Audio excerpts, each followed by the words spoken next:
Hey, Laurel. Did you know that we're in a podcast right now? What? No. Wild how that works, huh? Yeah, I would never have known. Meta Mini, everybody, Turn up your lights. and prep your cameras for Lights, camera, chatter. Hello and welcome to Lights, Camera, Chatter, where we pause, rewind, and play our way through our favorite cinematic beats. We're your hosts, Noah Gorman, and Laurel Pong. a couple of teachers from Southeast Michigan. Metamedia, the idea of media being aware that it is media. While the most popular example would be an IP like Deadpool, today we're going to take a look at a couple of meta films from the horror genre. These films are often, but not always as you'll soon see, horror comedies, and are some of our favorites actually as well.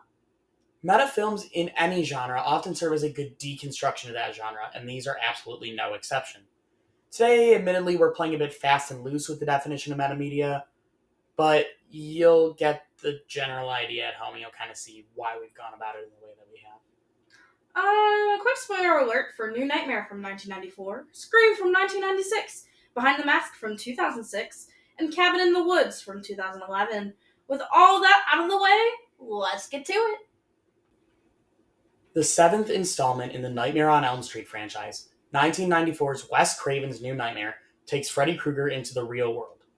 New Nightmare features Heather Langenkamp, Robert Englund, John Saxon, and Wes Craven all in the film as themselves in the real world after the success of the film Freddy's Dead, The Final Nightmare, which for those in our audience uninitiated is the sixth Nightmare on Elm Street film and canonically the final one. Heather starts having dreams that are haunting her in the real world. And while she initially thinks little of them, she realizes that, like in her movie, she's being affected in real life by them. The nightmare in which her family is attacked by Freddy affects not her, but Dylan, her son, fictional, not her actual son, who's traumatized and himself having nightmares about Freddy. As things escalate and her fictional husband, Chase, is seemingly killed by Freddy, among other deaths, Heather visits Nightmare on Elm Street creator Wes Craven, who is, in real life as well, the director of the original film and the creator of the series, who admits to having precognitive nightmares.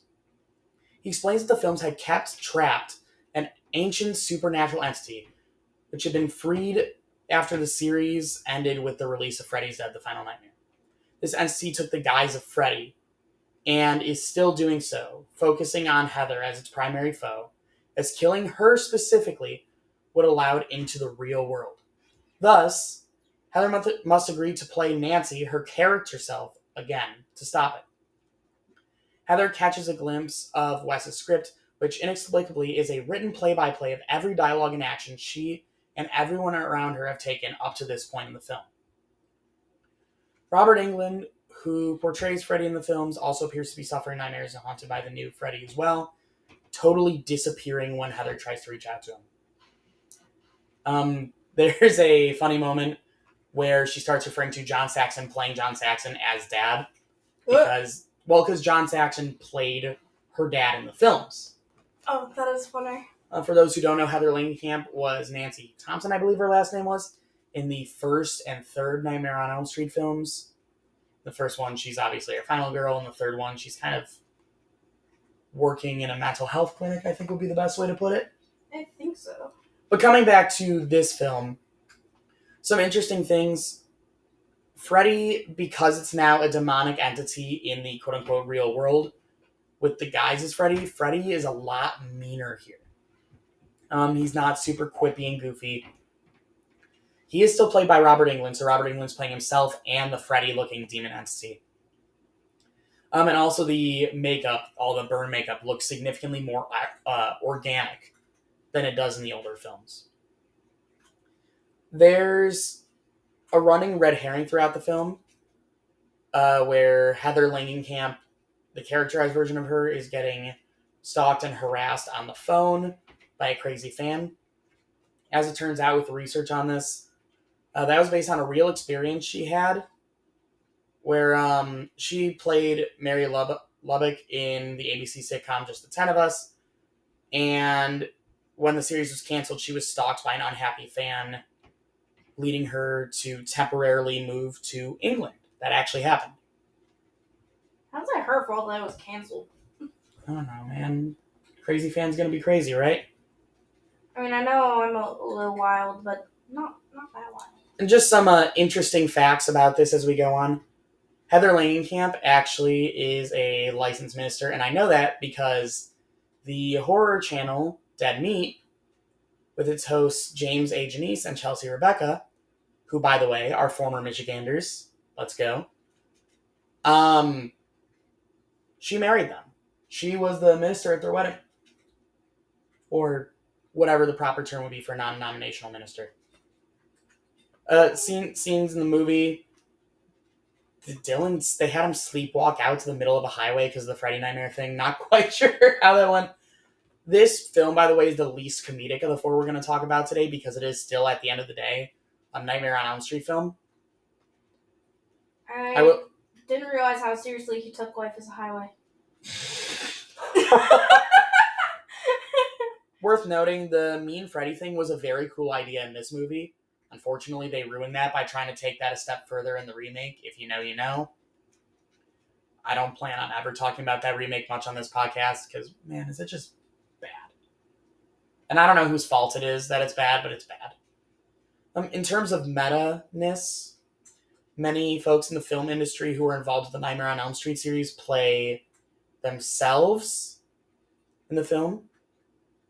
And Heather Langenkamp and John Saxon having to play themselves, playing their old characters to resolve the situation and kill Freddy Krueger for good is thoroughly entertaining to watch through.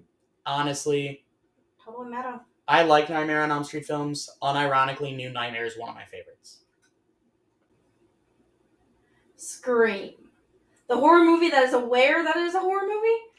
And also a movie where our characters ironically remind us of it. The Scream franchise is huge. For the sake of this episode, we're only going to talk about the original 1996 Scream. Spoilers ahead.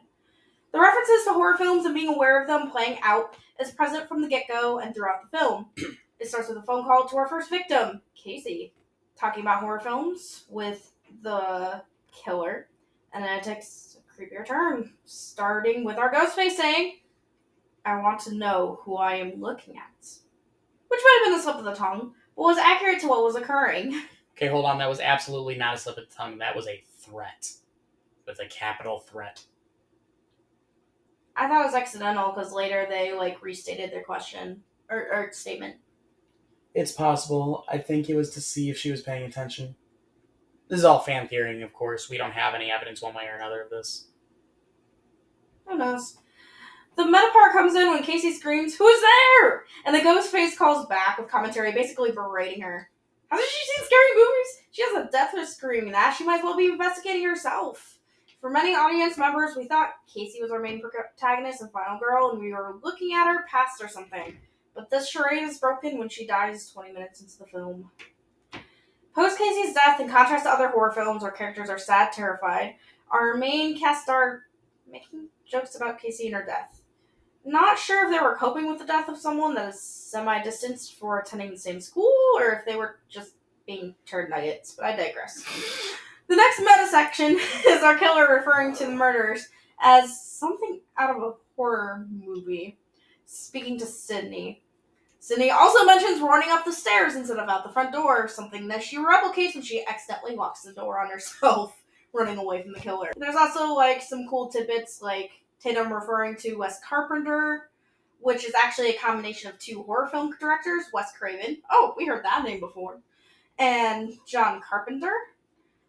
And this was literally a comment she made when Sydney started questioning if her mother's killer is still out there. And she said, and I quote, "You are starting to sound like some Wes Carpenter flick or something."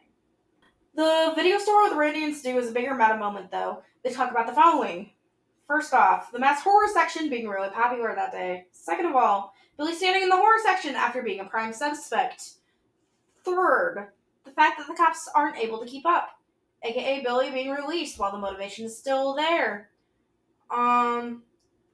They do mention that if the cops watch more horror movies, maybe they'd see it as a common thing. And we kind of see further on in the film that the cops weren't able to really keep up until the final trio They're not the best cops around. does their thing. Fourth, simplicity is key to horror films. Too complicated would lose the audience, which is also what this movie's doing. Fifth, when talking about Sidney's father as a suspect, refers to potentially seeing him dead in the last reel, which is an ending mentioned by Stu and Billy in the reveal, and it almost happened that way. And then sixth, everybody's a suspect. Everyone stares. And then Randy makes an offhanded comment towards Stu after Billy kind of confronts him. He's like, "You're telling me that's not a killer?" And that's Randy towards Billy. There are a couple of different jokes in here. One of the more common ones to look at is the horror movie scene where Randy is mentioning horror rules for surviving a horror movie. 1, you can't have adult fun times. Nope. 2, can't drink, do drugs. Nope. 3, never say I'll be right back, because you won't be back. Ironically, all 3 of these rules have been actively broken in the film. The adult fun times are happening in a different room with Sidney and Billy. After Billy responds back to Sidney saying it isn't a movie with, "Sure it is, Sid. It's all a movie. One great big movie." And you can't pick your genre. They can't drink, do drugs. It's ironic because they're at a party and they're drinking. And then Stu jokes that he'll be right back after, all the rules have been spilled out. And we both know how that went. Randy said he would see Stu in the kitchen with a knife. And ironically, Stu, Billy, and Sidney were in the kitchen with a knife at some point. So, it did happen. It did. In the scene where it is revealed Stu and Billy were the ghost faces, Billy mentions that Sidney wants a motive for why they did this. Having no motive is part of being in a horror film. And that's not necessarily true for all horror films. It did happen to be true for this one, and quite a few others. Well, honestly. No, they do have a motive. We just can't talk about it on mic. That too. They do talk about being alive for the sequel, which, by the way, there's a whole series on this movie. Right after Randy, Gale, and Sidney fend off Billy, Randy comments that this is the part where the killer comes back from one less scared. Following with Billy coming back, and Sidney shooting him and responding with, "Not in my movie." Each time you watch this film, you will never know what new details you will find, meta or not. And Scream is a horror classic for a good reason, and it's no wonder there's more films after this one. Yep. Kind of funny. So, Courtney Cox, who played Gale Weathers, and Dale Arquette, who played Officer Dewey, they met on the set of this film. Laurel, you may have seen this in your research. They got married. I did see that. They were married for 14 years, and while they are divorced, they allegedly have a very healthy and good co-parenting record. Oh, that's really nice. So says the internet, because the internet's always right, as we know. It's not. We're being sarcastic. We're teachers, so we should be good role models. The internet lies sometimes. Also worth noting, of course, that Wes Craven directed both of the movies we just talked about back to back. Carrying on now, 10 years later, Behind the Mask, The Rise of Leslie Vernon. This is a 2006 horror comedy mockumentary. Yeah, I bet for most of you, those are 3 words you never thought you'd hear next to each other in a sentence. In a world where being a slasher, killer in a slasher film, your Jasons, your Freddys, your Michaels, is an occupation you can have. That is simply a job you can have. It doesn't pay and you're treated like a killer, but it's something that various characters aspire towards. We take the point of view of a journalism team led by journalist Taylor Gentry, conducting an interview with Leslie Vernon, an aspiring slasher, to learn how you, at home, can become a slasher in real life. This includes gathering a stereotypical cast of characters from a horror film to get them in the right place at the right time, and eventually attempt to, and in some cases successfully, murdering all of them. There's a scene fairly on in the film where Leslie Vernon introduces the gang to his mentor, Eugene, For those of you horror buffs in our audience, if there are any, Eugene's kind of implied to be Billy from Black Christmas. Dude's crazy. They find him in an isolation tank, and it's implied that he's been in that isolation tank for, like, buried underground for several days. And there's various hints dropped around, like the fact that it's hinted that his wife is a final girl who got away from him, and then they fell in love and got married. Like, talk about a real messed up version of Stockholm Syndrome. It's wild. Yeah, that is wild. Eugene's a really fun character. We also see Robert Englund in another role, playing Doc Halloran, who's kind of this detective character. Yeah. And, of course, his name being another horror reference. The term they use in the film is Ahab, which is the person trying to end you as a slasher. So not the final girl character, but like the detective or cop character. Like we mentioned Nightmare on Elm Street series before, so John Saxon's character there, for example. Or Officer Dewey, David Arquette's character in Scream. But these characters are referred to as Ahabs, which I believe is a reference to the concept from Moby Dick, Captain Ahab and all that. The plot twist in all of this is that Taylor was meant to be the final girl the whole time. Leslie did his research. And the final girl he picked was never the actual intended target. Where Taylor and her camera crew have been hanging out with him the whole time, he's been studying her. And actually, when he goes into action, he describes his plan, and then it plays out almost verbatim exactly how he describes it. And he gives her an out, knowing darn well that she's not going to take it. Right? She's not the type of character to take that out. She's not going to take that line down. She's not going to walk away when she knows people are being killed. He makes a comment that he's like, well, after this, I'll either be dead or in hiding, so this is the last time I'll see you. And he gives her an out, and she goes to the van, puts the equipment away, and turns around. And this goes from a found footage film to, and we're at probably like 20, 30 minutes left in the film at most of this point. Yeah. And suddenly it's shot much more like a regular film. Leslie hunts them down with no remorse whatsoever, killing off Taylor's helpful camera crew, along with all the other teens that he's lured into the house. And Taylor knows what's going on, and because of that, some of the teens in the house think she's the killer until she can demonstrate that she and Leslie are standing next to each other, and therefore they are not. Supposedly, Leslie gets crushed in the apple press, then burned in a fire. Supposedly is kind of where I'm going with this, because they go back, and while they do burn it, it's heavily implied in the credits that he's still alive. There's a scene in the morgue where he kind of sits up. That's the last thing we see. This film is extremely meta by its very nature of being a mockumentary.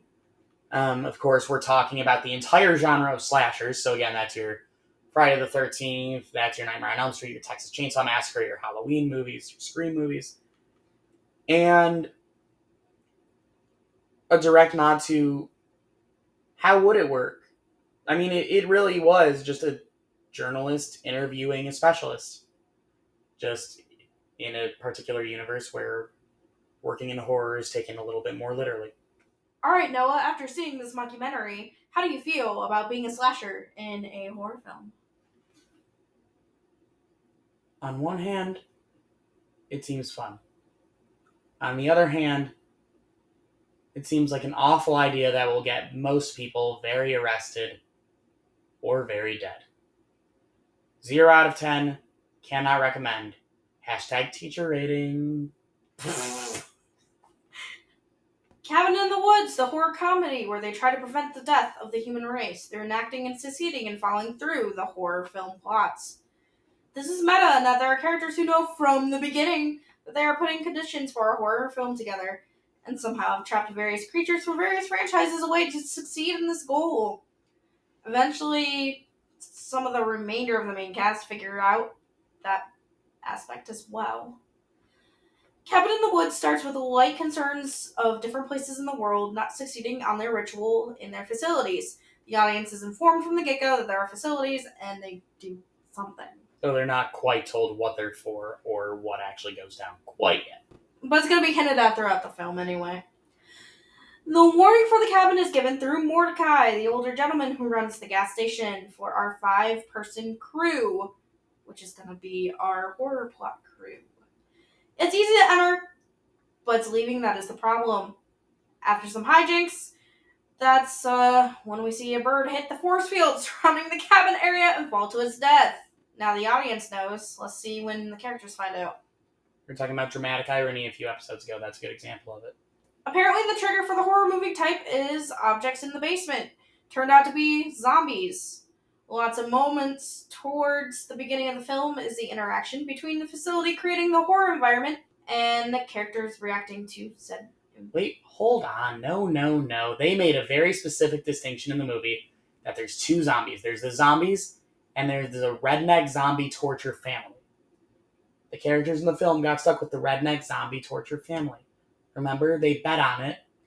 Yeah. And the person who bet on zombies got mad because they're like, but it is zombies. And you're like, yes, but these aren't regular zombies. This is the redneck zombie torture family. That's kind of messed up, but yeah, you're right. The whole movie's it's a horror movie. The whole movie's messed up. That's the point.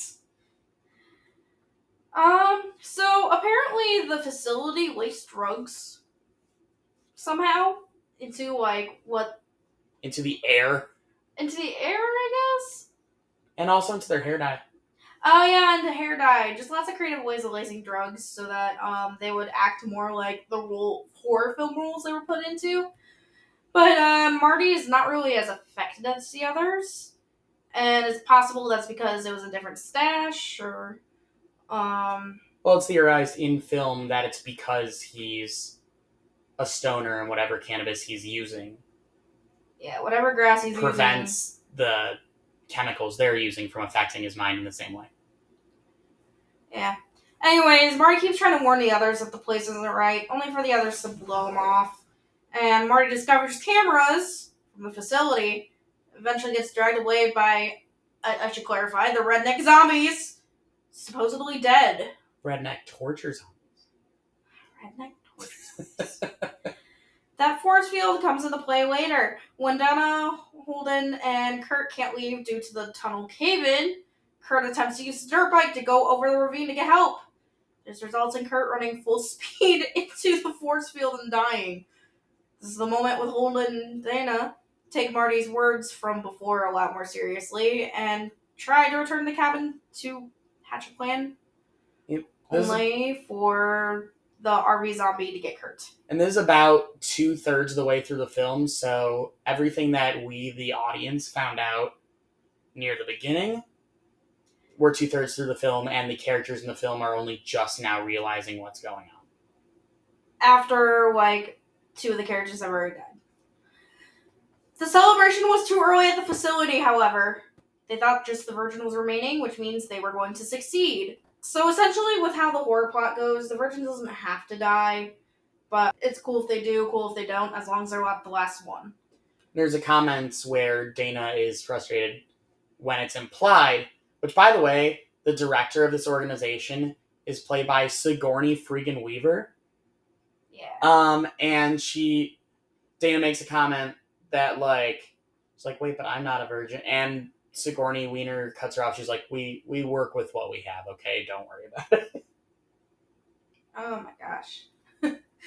Anyways, surprise, Marty survived, which is why the celebration was too early.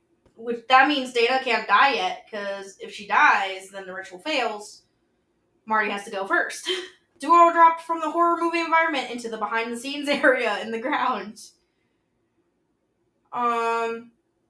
And why the cave-in didn't happen on time was because Marty messed with the controls. As the duo travels through the elevator, they see many supernatural creatures, fully open Dana's eyes to what Marty had been saying all along. Eventually, they end up unleashing supernatural monsters on the facility. They run into the director, who explains everything about why the facility exists. And yeah, the whole crew was part of the horror film tropes. Human race dies off if someone in the world doesn't succeed. Which, unfortunately for this movie, the movie ends with the end of the world. As the director had said before, brutal death to the redneck torture zombie. Thank you. Couple of things worth noting. One, that Dana and Marty effectively decide that allowing the world to end is the correct solution here. Not going to say I agree or disagree, but just a wild concept in itself. Also, fun thing, this movie features a pre-Thor Chris Hemsworth. Oh, yeah, that's right.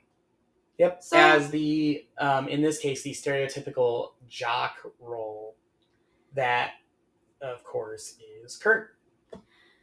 So the main part of this film that actually does make it meta is the idea that the characters in their created environment, quote unquote, break the fourth wall that the facility created in order to attempt to protect mankind. If it's not clear, this is one of, like, at least for me personally, horror aside, Cabin in the Woods is one of my favorite movies. And Laurel had to pry talking about this movie from my cold, dead fingers. I did. As you can see, I'm not cold or dead, so I interjected. Jokes. Well, at least you're not a torture zombie.